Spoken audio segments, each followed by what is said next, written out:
Anniversaire en Turquie. La CIA a déjà une fois renversé le gouvernement turc. Il y a un an, les 15 et 16 juillet 2016, l'armée turque a tenté de renverser le gouvernement d'Erdogan. Mais le coup d'État a échoué, en particulier parce que des personnes innombrables sont descendues dans la rue contre l'armée et pour le président Erdogan. Plus de 300 personnes ont trouvé la mort lors de la tentative de coup d'État. Plus de la moitié étaient des civils. Depuis le coup d'État manqué, une vague d'épuration incomparable se déroule dans le pays, d'une telle ampleur que les médias établis et aussi alternatifs posent la question de savoir si le coup d'État n'aurait pas pu être lancé par le président turc Recep Tayyip Erdogan lui-même afin d'assurer sa position de force dans le pays. Selon les médias établis, 150 000 employés du gouvernement ont été soit arrêtés, soit licenciés depuis la tentative de coup d'État. On dit que le gouvernement turc a fermé et exproprié plus de 900 institutions, dont plus d'une douzaine d'universités. On peut seulement faire des hypothèses sur les arrière-plans exacts de cette vague d'épuration incomparable. En faisant cela, le président turc veut-il se protéger d'un réel noyautage et du danger d'un coup d'État dans son pays, ou bien s'agit-il seulement pour lui de stabiliser son pouvoir, ou encore peut-être des deux choses? Le fait est que le peuple turc est plus que jamais divisé. Ainsi, le 9 juillet, une grande manifestation pacifique de groupes d'opposition a eu lieu avec plus de 100 000 personnes. Quelques médias ont même parlé de 250 000 participants. La grande manifestation était la fin d'une soi-disant marche de la justice qui menait de la capitale Ankara jusqu'à Istanbul et qui était conduite par Kemal Kılıçdaroğlu, le chef du plus grand parti d'opposition turc CHP. La journaliste indépendante allemande Louise Samman a relaté pour la radio suisse SRF d'Istanbul le 15 juillet combien le clivage dans la population se remarque dans la vie quotidienne. Louise Samman dit littéralement sur la destruction sociale qui a eu lieu depuis la tentative de coup d'État il y a un an. Ce que j'ai toujours trouvé si beau et si impressionnant chez les gens en Turquie, c'était leur gentillesse, et ceci sans faire de différence. Si on avait devant soi un riche ou un pauvre, une personne de droite ou de gauche, il y avait une gentillesse fondamentale qui m'a toujours très impressionnée. Pour moi, celle-ci a disparu ces derniers mois suite à tout cet échauffement politique. Les gens sont tellement divisés que des amitiés en souffrent. Je l'ai vécu également dans mon propre cercle d'amis. On ne peut simplement plus se mettre ensemble à une même table. Les gens ne peuvent plus simplement parler de foot quand l'un est pour Erdogan et l'autre contre. Ils ne trouvent plus de sujet de conversation parce que cette chose assombrit tout le reste. Cette ligne de rupture traverse également les familles, les cercles d'amis. C'est dommage de voir comment les gens ici sont devenus méfiants et souvent durs. C'est ce que dit la journaliste allemande Louise Samman. Mais est-ce qu'on peut vraiment imputer la destruction sociale en Turquie seulement au président turc? Il est connu que depuis toujours, les stratèges globalistes américains, et avant eux les Britanniques, se sont appuyés sur le principe de diviser pour régner, pour assurer et amplifier leur prédominance globale militaire et économique, à savoir en affaiblissant des pays montants et concurrents et en les plongeant dans le chaos. Comme cela s'est passé en Irak en 2003, où aujourd'hui encore s'affrontent des groupes rivaux, des sunnites, des chiites, des kurdes et des terroristes comme le IS. Vous trouverez des détails dans les émissions insérées. Klagemauer.tv a également déjà informé dans plusieurs émissions que derrière le coup d'État avorté en Turquie, différentes indications permettent de reconnaître la signature des stratèges globalistes américains. L'historien suisse et chercheur de la paix, le professeur Daniel Ganzer, donne des éclaircissements sur la question suivante. Peut-on envisager la possibilité d'un coup d'État en Turquie dirigé par l'extérieur, par exemple par les services secrets pour l'étranger des États-Unis, la CIA? Lors d'un exposé qu'il a fait le 3 juin 2017 à l'Université de Cologne, il a expliqué comment la CIA a noyauté la Turquie dans le passé et comment, en 1980, elle a fait tomber le gouvernement de l'époque. Selon Daniel Ganzer, beaucoup de gens en Turquie se souviennent bien de ces événements de 1980. C'est pourquoi ils peuvent imaginer qu'on a de nouveau essayé d'intervenir de l'extérieur lors du coup d'État avorté l'an passé. Évidemment, les avis divergent sur le président Recep Tayyip Erdoğan, soit dans son pays, soit dans l'opinion publique mondiale. Mais après tout, il ne s'agit pas de « pour lui » ou « contre lui ». La question est de savoir si avec ces signes distinctifs d'une destruction et d'une scission sociale, dans ce cas en Turquie, si là on ne retrouve pas la signature des stratèges globalistes américains. C'est seulement de cette façon que peuvent être évalués les foyers de troubles, comme ceux qui agitent la Turquie. Voyez maintenant la partie de l'exposé du professeur Daniel Ganzer qui porte sur le coup d'État de 1980 mené par la CIA.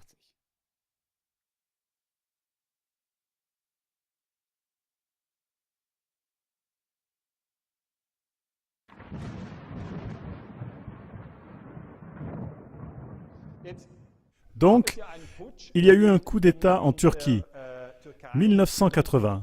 C'est déjà il y a longtemps. Mais dans ce coup d'État, les Américains étaient impliqués, et moi je voudrais juste parler de ce sujet, bien qu'il soit très compliqué, bien qu'il soit très troublant. Il y a l'expression « État souterrain ». Juste pour savoir si vous le savez. Pour qui est-ce que le terme « État souterrain » est complètement clair? Un petit signe de la main, s'il vous plaît. Qui n'a jamais entendu l'État souterrain? Ok, c'est la majorité. Alors, je vais un peu l'expliquer. On parle aussi d'État parallèle. Normalement, en tant que citoyen, vous avez l'impression que vous êtes le souverain. Vous élisez un député et celui-ci vous représente. Et le député est assis au Parlement et surveille l'exécutif qui agit d'après les lois de la politique. Le problème, c'est que cette structure démocratique est partiellement noyautée par ce qu'on appelle des guerres masquées. Il y a différents chercheurs qui travaillent sur ce sujet. Mais, par exemple, en Turquie, l'État souterrain essaye de recruter des membres des services secrets. Donc, les Américains ont essayé de contrôler les Turcs, dans le sens que les services secrets américains, CIA, ont essayé de contrôler les services secrets turcs, MIT. Ils s'appellent MIT, pas comme l'Institut de technologie au Massachusetts, ce n'est pas la même chose. L'un, c'est une université à Boston, et l'autre, c'est les services secrets turcs. Et là, ils ont un collaborateur, le directeur suppléant du MIT. Dans les années 70, il a dit « La CIA a un groupe d'au moins 20 personnes qui travaillent avec le MIT, qui font partie des plus hauts rangs au sein du MIT. Une grande partie de ce personnel. Il est turc, il est associé à des services secrets turcs. Il a été formé à l'étranger par la CIA. Même le quartier principal du MIT a été érigé par la CIA. Ce qui veut dire que l'Empire américain s'est toujours méfié des Turcs. Ok? Et pour pouvoir tenir la Turquie en laisse dans l'OTAN, comme un petit chien qu'on tient en laisse, la CIA a entraîné des officiers d'élite au sein des services secrets turcs. Comprenez-vous ce que je veux dire? C'est ainsi qu'on peut contrôler un pays. Bien sûr, on mine la souveraineté du pays visé. Bien sûr, ils doivent le faire. Sinon les autres, ils font ce qu'ils veulent. Et alors, lorsqu'ils contrôlent les personnes au poste concerné, ils peuvent renverser un gouvernement en activant leur personnel du service secret. On peut faire la même chose chez les militaires. Tous les États ont une structure de sécurité, et les services secrets et les militaires sont simplement les facteurs les plus puissants, et ces deux facteurs, si on les contrôle, on peut influencer une structure démocratique. En 1980, il y a eu ce putsch à Ankara. Comme on l'a dit, Ankara est la capitale de la Turquie. Ce putsch est oublié depuis longtemps. J'en reparle dans mon livre « L'OTAN, armée secrète en Europe », car l'armée secrète de l'OTAN était cette structure parallèle. C'était mon travail de doctorat. Ce sont ces structures qui ont existé en Turquie, qui ont existé en Allemagne et aussi en Suisse, en France, en Espagne, en Norvège. Ce sont des structures parallèles dont les politiciens n'ont rien su. Le P-26 suisse était notre armée secrète et elle était inconnue du Parlement. En fait, ce n'est pas permis. Même en Allemagne, personne ne savait qu'il existait une structure parallèle. State Behind, des structures gladios, on ne les a pas analysées. On a dit depuis, on ne va pas le crier sur les toits. Le général Kenan Evren a pris le pouvoir en Turquie après 1980. Il est venu au pouvoir après le putsch. Il a été au pouvoir pendant toute la durée des années 80. Ce qui est intéressant, c'est qu'auparavant, il avait contrôlé la contre-guérilla, qui est le Gladio turc. C'est une unité spéciale au sein même de l'armée qui est capable de créer des troubles. C'est ça l'État souterrain. Et la stratégie de cette tension a été mise en place pour conduire la Turquie dans ce putsch. Je voudrais vous expliquer ça. On peut amener une société qui est calme et détendue dans un état de stress en y introduisant de la violence. Dans le cas présent, on a pratiqué la terreur et les massacres.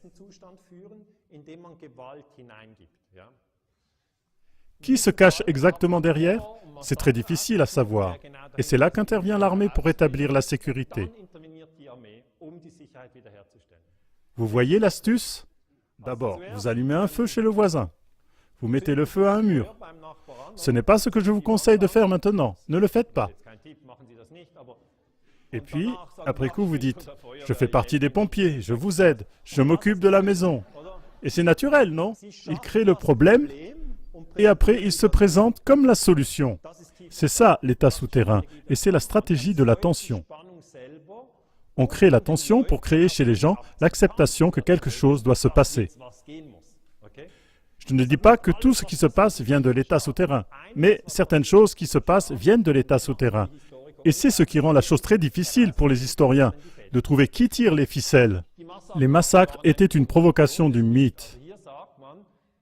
Ici, il est dit que le service secret turc a attaqué la population turque et a perpétré des massacres. Alors les gens ont dit, « Non, on ne peut pas imaginer ça, c'est trop gros. » Le service secret est payé pour protéger le peuple, non?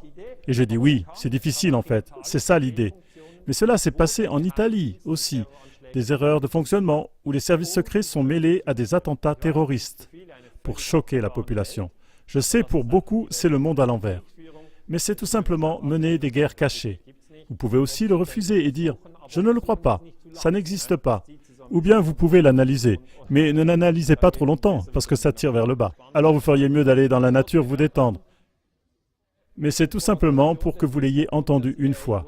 Avec les provocations du mythe et de la CIA, le terrain a été préparé pour le putsch du 12 septembre.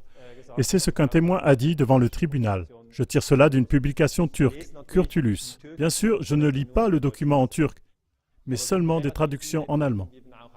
Mais il y a pas mal de Turcs qui publient aussi en allemand. Il y a aussi des Kurdes qui publient en allemand. Alors on peut comprendre un peu mieux les choses. En tant qu'historien suisse, c'est la seule façon pour moi d'observer comment la guerre cachée en Turquie a eu lieu. Et en arrière-plan, la CIA avait un homme, Paul Enze. Il était l'architecte en chef du coup d'État du 12 septembre 1980. Ce qui veut dire que la CIA est le service secret extérieur américain. La CIA a renversé des gouvernements dans différents pays, par exemple en Iran en 1953, au Guatemala en 1954, au Chili en 1973. On n'a pas le droit de faire ça, ok, c'est défendu. On n'a pas le droit d'aller dans un autre pays et de renverser le gouvernement. Pourquoi? À cause de l'interdiction de l'ONU d'employer la force. Mais les gens ne le voient pas, car cela se passe en cachette, ok. Et maintenant, je pose encore une fois la question. Qui d'entre vous sait que la CIA a renversé le gouvernement turc en 1980? Vous voyez que ce n'est pas la majorité. Est-ce que je peux voir, au contraire, qui n'en a jamais entendu parler? Vous êtes ceux qui sont intéressés, n'est-ce pas? Ok. Maintenant, vous voyez que parmi les gens qui sont intéressés, ok, il n'y a que 10% qui savent que la CIA a renversé le gouvernement turc en 1980. Ce qui veut dire que si aujourd'hui nous parlons des USA qui influencent la Turquie, c'est un savoir de base. Ok, ils l'ont déjà fait une fois. C'est comme si on savait que l'équipe de foot du Bayern de Munich a déjà gagné la Ligue une fois. Alors on peut imaginer qu'ils la gagneront encore une fois. C'est à peu près ça. Ok, ceux qui le savent, et bien sûr en Turquie, il y en a beaucoup qui savent qu'une intervention a déjà eu lieu. Ceux-là peuvent déjà mieux imaginer que dans le putsch que nous avons vu dernièrement, qui a échoué, il y a de nouveau des essais d'intervention de l'extérieur. Tes hommes viennent de faire un putsch, a dit Carter, président américain en 1980, à Paul Enze, qui était le chef de la CIA à Istanbul. Oh, Istanbul ou Ankara? Je ne sais pas où la CIA a sa base en Turquie. Mais juste avant la chute, il a quitté, ah oui, Ankara. Et la CIA a son bureau dans la capitale de chaque pays. Ce bureau est dans l'ambassade américaine. Sur le bureau du collaborateur de la CIA, il n'est pas écrit « expert en putsch », mais c'est caché. Il est écrit par exemple « attaché culturel ». Et cet homme, ce Paul Hentze, il est parti d'Ankara, naturellement, et alors Carter lui a dit « Hé, tes hommes viennent de faire un putsch ». Et Hentze a dit à ses collègues de la CIA à Washington d'un air triomphal « C'est nos gars qui ont fait ça. Our boys have not it ». Et c'est quelque chose que les gens ont en mémoire. Ceux qui s'occupent depuis longtemps de la politique en Turquie. Je vous l'ai déjà dit, cela va à l'encontre de l'ONU d'utiliser la force. Dans le contexte de l'OTAN, on comprend que les Américains aient dit on doit mettre un général au pouvoir en Turquie pour stabiliser le pays, afin que le pays file droit entre les barrières de l'OTAN. Ok, vous voyez cela? Et vous devez voir que c'est le président américain Carter qui porte la responsabilité politique de ce putsch. En fait, il a été président jusqu'au 20 janvier 1980. Et il a expliqué plus tard dans ses mémoires, la Turquie s'est trouvée avant ce mouvement. Mouvement, et naturellement, avec des mots, on peut tout déformer. C'était un putsch et non un mouvement. Alors avant le mouvement du 12 septembre. Sikh, c'est simplement le raccourci de ce qu'il a dit exactement, dans une situation critique au vu de sa défense. Ce qui veut dire simplement, au sein même de l'OTAN, on n'a plus fait confiance à la Turquie. Après l'intervention en Afghanistan en 1979 et la chute de la monarchie iranienne en 1979, la stabilisation de la Turquie était un soulagement pour nous. Donc, du point de vue américain, c'était un soulagement et c'était un mouvement. Et du point de vue turc, c'était un putsch. Bon, c'est-à-dire que là, il y a aussi cette division. J'ai attiré votre attention sur la division turque-kurde. En Turquie, il y avait aussi la division entre le gouvernement souterrain ou gouvernement parallèle et le gouvernement démocratique. Je dis ça tout simplement pour que vous puissiez différencier ces choses. L'État démocratique contrôlé fonctionne ainsi. Un changement de gouvernement n'a lieu qu'après des élections pacifiques. Et l'État souterrain fonctionne dans le fait que les services secrets organisent des attentats terroristes. Les gens sont choqués et ensuite vient l'armée qui fait un putsch et qui dit « Nous sommes là pour vous aider ». Wiederum komplexe Prozesse, wenn Sie die verstehen, ist das einfach wertvoll für Ihr Verständnis.